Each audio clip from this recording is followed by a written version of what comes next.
بہت بڑی پیشکش ہے، اس کا بھی ایک پس منظر ہے، اس پہ بات کریں گے۔ دوسری طرف سیاسی محاذ کے اوپر ہم دیکھ رہے ہیں کہ بانی P T I chairman P T I Imran Khan نے اڈیالہ جیل سے ملک کی تحریک کی قیادت کرنے کا اب اعلان کیا ہے۔ ایک تفصیلی Twitter social media plate form پہ انہوں نے اپنا اس حوالے سے ایک پیغام بھی جاری کیا ہے، اور قانونی محاذ پہ بھی ایک بڑی دلچسپ صورتحال بن رہی ہے۔ چیف الیکشن کمشنر سکندر سلطان راجہ کو بظاہر عہدے سے فارغ کیا جا رہا ہے۔ اب فارغ کیا ہونا تھا، وہ اپنی مدت پوری کر چکے جنوری میں، اور 26ویں آئینی ترمیم کے تحت ایک فالتو مدت لے کر وہ چل رہے تھے، تو ان کی جگہ اب نئے چیف الیکشن کمشنر اور بلوچستان اور سندھ سے کمشنر حضرات کی تعیناتی کے لیے وزیر اعظم شہباز شریف نے leader of opposition Omar Ayub کو خط لکھ دیا ہے کہ آئین کے مطابق وہ اپنی مشاورت کریں ان سے، اور 3 نام جو ہے وہ پارلیمانی کمیٹی کو دونوں نے مل کر بھیجنے تھے۔ اس حوالے سے کیا عمر ایوب اب وزیر اعظم شہباز شریف سے ملاقات کریں گے یا نہیں، اس کے اوپر بھی بات کریں گے۔ اور پھر آخر میں اسلام آباد ہائی کورٹ اور کراچی بار کے درمیان ایک جھڑپ ہمیں ہوتی دکھائی دے رہی ہے۔ معاملہ ہے 27ویں آئینی ترمیم کا، جس کے حق میں اسلام آباد ہائی کورٹ بار کے صدر واجد گیلانی نے ایک پریس کانفرنس کر ڈالی۔ 27ویں آئینی ترمیم جس کا ابھی کوئی نام و نشان نہیں ہے۔ بہرحال کراچی بار نے اسلام آباد ہائی کورٹ بار کی طرف سے اس اعلان کی شدید مذمت کی ہے اور کہا ہے کہ اسلام آباد ہائی کورٹ بار حکومت کا اعلی کار بننے کی کوشش نہ کرے۔ ان تمام معاملات پہ بات کریں گے۔ اسلام آباد اسٹوڈیوز میں ہمارے ساتھ موجود ہیں فوکل پرسن بانی P T I Imran Khan, Tehreek Insaf کے رہنما ایڈوکیٹ نیاز اللہ نیازی، ان کے ساتھ تشریف فرمائیں سینئر جرنلسٹ اور کورٹ رپورٹر ثاقب بشیر، اور ہمیں ویڈیو لنک پہ جوائن کر رہے ہیں سینئر جرنلسٹ اور تجزیہ کار عامر الیاس رانا۔ آپ تمام مہمانوں کا بہت شکریہ۔ سب سے پہلے بات کرتے ہیں بلاول بھٹو کی طرف سے بھارت کو کی گئی پیشکش کی۔ آئیے دیکھتے ہیں بلاول بھٹو زرداری نے کہا کیا۔ عامر الیاس رانا صاحب، یہ بہت بڑی ایک پیشکش ہے پاکستان کی طرف سے، مگر اس سے پہلے جب ممبئی حملے ہوئے تھے تو صدر آصف علی زرداری نے ISI کے سربراہ کو بھارت بھیجنے کا اعلان کیا تھا، جس کے بعد انہیں وہ اعلان واپس لینا پڑا۔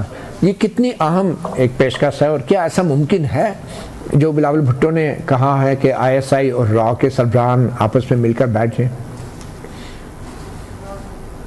دیکھیں، یہ اتنی اہم پیشکش تو ہے کہ آپ سوال میں لے آئے ہیں اسے، اور سارا میڈیا اس کو ڈسکس کر رہا ہے، کیونکہ یہ بہرحال ایسا نہیں ہے کہ بلاول بھٹو نے ذاتی حیثیت میں جا کے کوئی بیان دیا اور وہ کوئی ذاتی دورے پہ تھے اور یہ گفتگو کر دی۔ وہ حکومت پاکستان کے ڈیلیگیشن کے ہیڈ ہیں، اور UN میں بیٹھ کے وہ بات کر رہے ہیں، اور یہ بڑی ایک سیریس آفر ہے، اور میرے خیال میں بڑی نپی تلی ہے جو پرائم منسٹر شہباز شریف نے آفر کی تھی کاکول میں، کہ آپ اس کی انٹرنیشنل انویسٹیگیٹر لائیں اور تحقیقات کرا لیں۔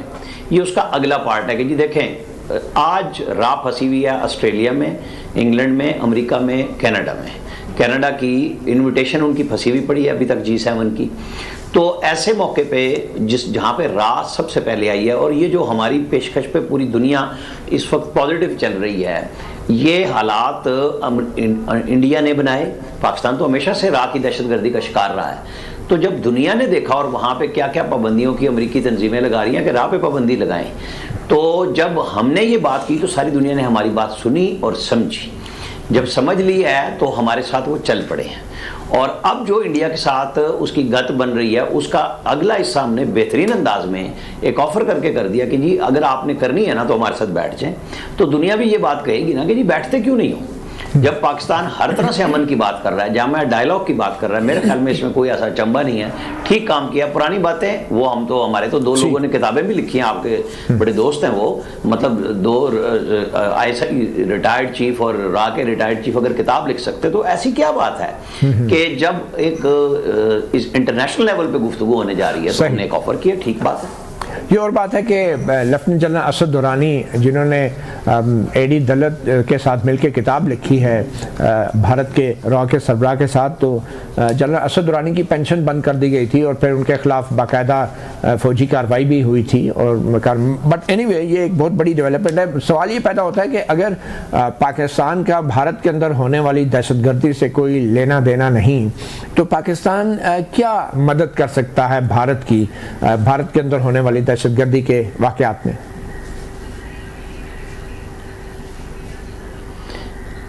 یہ مجھ سے سوال کر رہے ہیں آپ؟ جی رانا صاحب۔ اچھا، میں نے کہا کہ آپ نے چونکہ وہ بات کی نا، تو پاکستان کیا مدد کرے گا؟ سوال آپ کا یہ ہے؟ جی میں کہہ رہا ہوں کہ بھارت کے اندر تو پہلگام میں واقعہ ہوا، اس سے پہلے بھی کشمیر میں واقعہ ہوا تھا، تو پاکستان کا ان واقعات سے کوئی تعلق نہیں، تو پاکستان کس قسم کی مدد کر سکتا ہے بھارتی حکومت کی اس حوالے سے؟ دیکھیں، یہ پیشکش اب صرف ایک اس ایشو پہ تو نہیں نہ ہو رہی، یہ تو ایک اوورال ہو رہی ہے، اور وہ تو انٹرنیشنل لیول پہ تانے بانے اوپن ہو چکے ہیں عراق کے کہ وہ دہشت گردی کیسے کر رہی ہے۔ تو پاکستان نے ٹھیک بات کی ہے کہ آپ کو شک ہے نا ہم پہ، تو ہم نے پہلے انویسٹیگیشن کے لیے انٹرنیشنلی کہا کہ آپ منگوا لیں اور کر لیں، اس کی سرٹن شرائط ہوں گی کہ کیسے کرنا ہے، وہ نہیں آ رہا اس پہ۔ ہم اب اگلے سٹیپ پہ گئے ہیں، اور ہم نے بالکل ٹھیک بات کی ہے میری نظر میں کہ بھئی آپ دنیا کو کیس بتاتے ہیں کہ پاکستان دہشت گردی ایکسپورٹ کر رہا ہے، اور ہم نے نہیں، دنیا کہہ رہی ہے کہ یہ کام کر رہی ہے۔ ہمارے ہاں تو ٹارگٹ کلنگ وہ بے شمار ان لوگوں سے کروا رہے ہیں جو قلعہ تنظیمیں ہیں، ان سے ہائر کر کے یہاں پہ کی ہیں انہوں نے۔ تو ایک اچھی بات ہے اگر اس کو وہ قبول کریں، لیکن وہ تو اس کے جواب میں مجھے یقین ہے کہ ان کی طرف سے الزام ہی آنا ہے۔ لیکن اب یہ عالمی دنیا تو سمجھے گی نا کہ جس کے اوپر ہمیشہ سے بھارت الزام لگاتا رہا، وہ ہر طرح سے اوپن ہو کے پاکستان آ رہا ہے ٹھیک ہے کہ آؤ جی دنیا کو بلا لو، آؤ جی ہمارے ساتھ بیٹھ کے اس ایشو پہ بات کر لو، لیکن کرو تو صحیح نا، تاکہ دنیا کو پتہ لگے کہ امن کا پیغمبر ہے کون۔ مگر کیا یہ ایسی پیشکش نہیں ہے کہ جس کو بھارت تو ہمیں بھی معلوم ہے کسی صورت قبول نہیں کرے گا، کیونکہ اگر بھارت بلوچستان میں دہشت گردی میں ملوث ہے تو وہ کیوں ہمارے ساتھ بیٹھ کے اقرار جرم کرے گا؟ نہیں، نہ کرے جی۔ آپ کے خیال میں ہے کہ اگر وہ ہم پہلے سے یہ فرض کر لیں اور ہم کہیں کہ انہوں نے ماننا نہیں، ہم بات ہی نہ کریں، ہم تو بات کر رہے ہیں نا، ہم تو روزانہ کی بنیاد پہ انڈیا کے ثبوت دہشت گردی میں ملوث ہونے کے پاکستان کے اندر ان کی پراکسیز کے حوالے سے روزانہ لے کے آ رہے ہیں، انٹرنیشنل میڈیا پہ ہمارے وزراء جا رہے ہیں اور بات کر رہے ہیں۔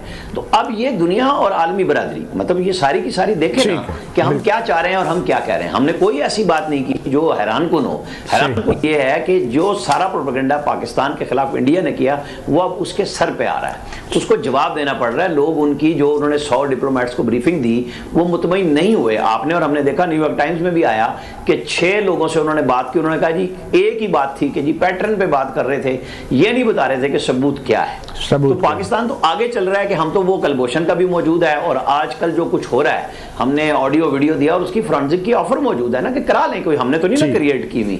یہ ایسے نہیں ہو سکتا کہ D G I S P R نے خود بنا کے اور پریس کانفرنس کر دی۔ سب کو پتا ہے کہ اس کی انٹرنیشنلی جب بھی کبھی کوئی ضرورت ہوگی کہ یہ مستند ہے تو ان کا فرانزک ہوگا، لیب میں ٹیسٹ ہوگا، تو کر لیں۔